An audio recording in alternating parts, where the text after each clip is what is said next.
ಮಾತಾಡಿದ್ರು ಅನ್ನೋದು ಆಡಿಯೋ ವಿಡಿಯೋದಲ್ಲಿ ಇರುತ್ತೆ. ನಾವು ಕಾಂಗ್ರೆಸ್ ಅಂಬೇಡ್ಕರ್ ಅವರಿಗೆ ಮಾಡಿದ ಅಪಮಾನದ ಬಗ್ಗೆ ಪ್ರಸ್ತಾಪ ಮಾಡಿದ್ದೀನಿ. ನಾನು ಪ್ರಸ್ತಾಪ ಮಾಡಿದ್ದೀನಿ. ಅವರಿಗೆ ಯಾವ್ಯಾವ ರೀತಿ ಅನ್ಯಾಯ ಮಾಡ್ತು ಅನ್ನೋದನ್ನು ಹೇಳಿದ್ದೇನೆ. ಸೋಲ್ಸಿದ ಬಗ್ಗೆ ಹೇಳಿದ್ದೀನಿ. ಸತ್ತಾಗ ಅಪಮಾನ ಮಾಡಿದ ಬಗ್ಗೆ ಹೇಳಿದ್ದೀನಿ. 6 ಅಡಿ ಜಾಗ ಕೊಡದೇ ಇದ್ರ ಬಗ್ಗೆ, ದೆಹಲಿನಲ್ಲಿ ಜಾಗ ಕೊಡದೇ ಇದ್ರ ಬಗ್ಗೆ ಹೇಳಿದ್ದೀನಿ. ಸ್ಮಾರಕ ಕಟ್ಟದೇ ಇರೋದ್ರ ಬಗ್ಗೆ ಹೇಳಿದ್ದೀನಿ.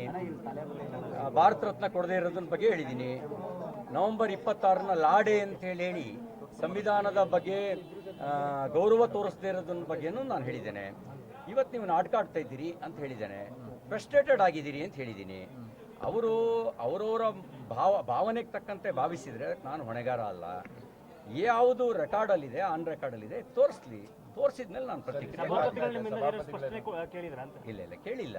ನಾನು ಕೇಳಿದ್ರೆ ನಾನು ಹೇಳ್ತೀನಿ. ನಾನು ಈಗ ಇರೋದನ್ನ ಮಾತ್ರ ನಾನು ಹೇಳಬಲ್ಲೆ. ಇಲ್ಲದೆ ಇರೋದನ್ನ ಕಲ್ಪನೆ ಮಾಡ್ಕೊಂಡ್ರೆ ಅವ್ರವ್ರ ಭಾವನೆಗೆ ತಕ್ಕಂತೆ ಮಾತಾಡಿದ್ರೆ ನಾನು ಹೆಂಗೆ ಉತ್ತರ ಕೊಡೋಕ್ಕಾಗತ್ತೆ? ಈಗ ನಿಮ್ಮ ಮನಸ್ಸಿನಲ್ಲಿ ಒಂದು ಭಾವನೆ ಇದೆ, ನೀವು ಅದಕ್ಕೆ ಪ್ರಶ್ನೆ ಕೇಳಿದ್ರೆ ನಾನೇನು ಹೇಳಿ?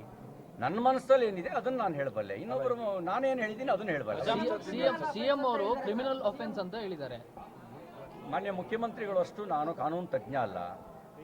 ಈಗೇನಿದೆ, ಈಗ ನಿಮ್ಗೆ ಆಡಿಯೋ ವಿಡಿಯೋ ವಿಜುವಲ್ಸ್ ಇರಬೇಕು, ಚೆಕ್ ಮಾಡಿದಾಗ ಗೊತ್ತಾಗುತ್ತೆ ಯಾವುದು ಕ್ರಿಮಿನಲ್ ಅಫೆನ್ಸ್ ಅಂತ. ಅವರಷ್ಟು ಚೆನ್ನಾಗಿ ನನಗೆ ಗೊತ್ತಿರೋ ಸಂಗತಿ ಅಲ್ಲ. ಈಗ ಸಭಾಪತಿಗಳು ಏನೇ ರೂಲಿಂಗ್ ಕೊಟ್ಟರು ತಾವು ಅದನ್ನ ಫೇಸ್ ಮಾಡ್ತೀರಾ?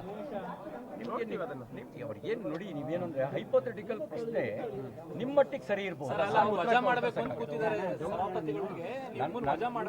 ನೋಡಿ, ಈ ದೇಶದಲ್ಲಿ ಸಂವಿಧಾನ ಇದೆ, ವಿಧಾನ ಮಂಡಲದ ನಿಯಮಾವಳಿಗಳಿದಾವೆ.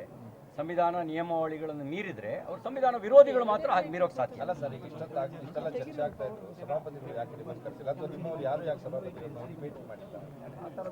ಕರೆದ್ರೆ ಭೇಟಿ ಅಂಥದ್ದೇನಾದ್ರು ಕರೆದ್ರೆ ಭೇಟಿ ಮಾಡ್ತೀವಿ, ಒಳ್ಳೆ ಕಥೆ ಆಯ್ತಲ್ಲ. ನಮ್ಮ ಈ ಅವ್ರು ಸಭಾಪತಿ ಆಗಬೇಕಾದ್ರೆ ವಿಧಾನ ಪರಿಷತ್ನ ಎಲ್ಲರೂ ಸೇರಿಯೂ ಸಭಾಪತಿ ಮಾಡಿ. ಸರ್, ಈಗ ನಿಮ್ಮ ಕಾನ್ಶಿಯಸ್ ಪ್ರಕಾರ ನೀವು ಅದನ್ನು ಹೇಳಿಲ್ಲ. ನಾನು ಅವರಿಗಂತೂ ಹೇಳೇ ಇಲ್ಲ. ಯಾಕೆ ಅವರು ನನಗೆ ಅಂತ ಅನ್ಕೊಂಡ್ರೋ ಗೊತ್ತಿಲ್ಲ ನನಗೆ. ಆ ಥರ ಪದ ಬಳಕೆ ಮಾಡಿದ್ರೆ ನೀವು ಇಷ್ಟೊತ್ತಿಗೆ ಊರಿಗೆಲ್ಲ ತೋರಿಸ್ತಿರ್ಲಿಲ್ವಾ?